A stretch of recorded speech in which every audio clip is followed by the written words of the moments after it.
Hey guys, my name is Leif and welcome to my setup tour.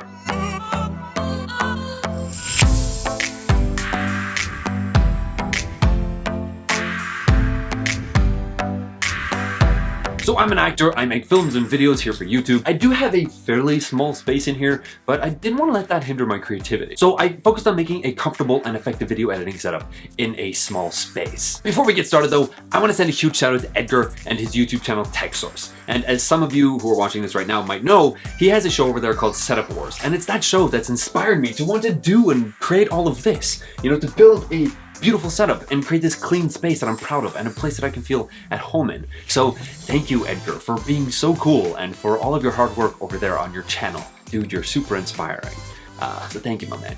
Now, let me show you guys around. The desk itself is the Ikea Mom Desk. I got this as it's the perfect size for the room. It comes in this awesome dark brown, almost black color, has some storage on the side and a shelf under the desk that I'm using to contain some external hard drives. I have the Leif D2 Thunderbolt 2 8TB drive to store all of my files, and two 8TB Seagate Backup Plus hubs used with Time Machine for automatic backups. So at any given time, I have at least 3 full copies of all of my data. Now on the back of the desk, there's tons of real estate for cable management. The drawer is used to keep a notepad, pencil case, remotes for the lights, stuff like that. The computer running the show is a fully spec'd late 2015 iMac with a 5K Retina display. Here you can see more of the configuration if you're into that. Now this thing does an amazing job editing videos for YouTube. I use Final Cut Pro as it's incredibly optimized to work with Macs. While editing, I store a projects library on the iMac's internal 256GB SSD for fast access and transfer the finished project files to the Leif external drive for safekeeping.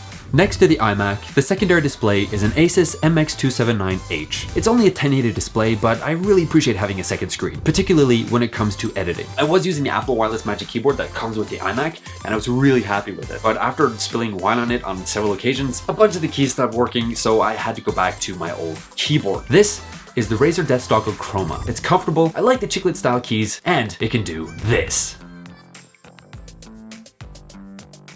Ooh. The mouse of choice is the Logitech MX Master. It's super responsive, the battery lasts a long time, it looks great, and it's comfortable to use. I would definitely recommend this and have been thinking about getting a second one to use with my laptop while traveling. For sound, we have the Klipsch R15 monitor speakers. Now the design is just perfect. Now not only do they look fantastic, but they have a balanced performance across their range. The output is fairly flat, so they're great for sound work, but I will be getting a subwoofer at some point to increase the listening pleasure.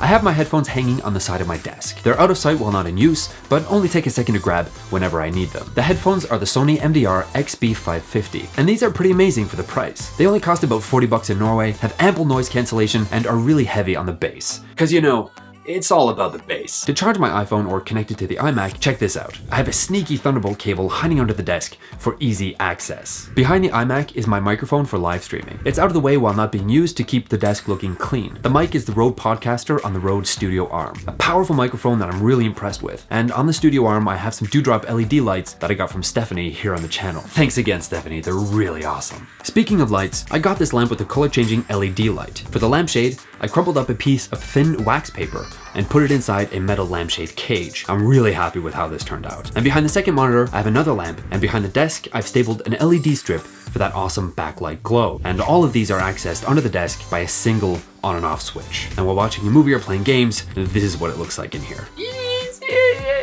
It's pretty cool. I have a statue here that I got from my sister years ago. I've always loved it and what it represents for me. And there's a little TARDIS at its feet because, well, you know, Doctor Who. And under the second monitor, I have a Bluetooth speaker that I won at the YouTube pop-up space in Stockholm. It's simply here as memorabilia. Stockholm, baby. Stockholm. On the wall beside is this sweet painting from Osman. He's an awesome supporter of the channel, and we're going to be meeting him in Amsterdam at the end of this month. Thanks again, Osman. I'm growing this little guy because every desk in 2018 needs a little green friend for company. I have a Superman coaster for drinks, and last and also least is the chair. Now, I would love to have an awesome futuristic chair that looks like it comes from a spaceship, but I just haven't found the right one yet. So in the meantime, this is the Ikea Flintan. It's nothing special, but it gets the job done. Now, I would love to hear your comments down in the thoughts. What do you think about this setup? Guys, thank you so much for watching. Thumbs up for Setup Wars, and if you're new, remember to subscribe. And I'll see all y'all beautiful faces in the next one. Peace.